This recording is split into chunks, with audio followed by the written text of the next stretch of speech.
Bixente Bideondo eta Batitia Dukazuren poza igandean Azparneko berria trinketean. Berezkoen binazkako Frantziako txapelketaren finalarentzat kalifikatu dira, Peio Larral eta Andoni Iparen kontra irabaziz 40 eta 23. Partida tinkoa astapenean berdinketa frangorekin, baina 20. puntutik goiti gorriak gaina hartuko dute, tantoak erreskiago trenkatuz.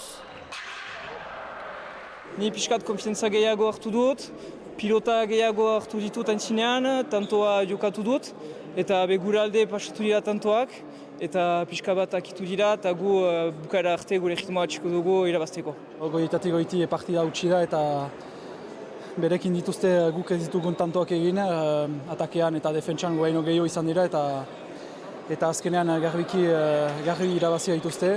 Bideondo eta Dukazuk utxik gabeko txapelketa egiten dute orain arte. Finala Pierre Etxeberri eta Luis Sanchezen kontra jokatu beharko dute Baiunan, beste finalerdiaren irabazleak Hospital eta Lamberen kontra. Multzoko partidetan jadanik garaitu zituzten, baina finala desberdina izanen da. Moderneko trinkete untan abiadura kondatuko du eta partida zaila izanen da, baina pentsatzen dut ere baditugura gauza onak egiteko. Finala, heldu den igandean amaikontan, France 3 noakatean ikusgai izanen da.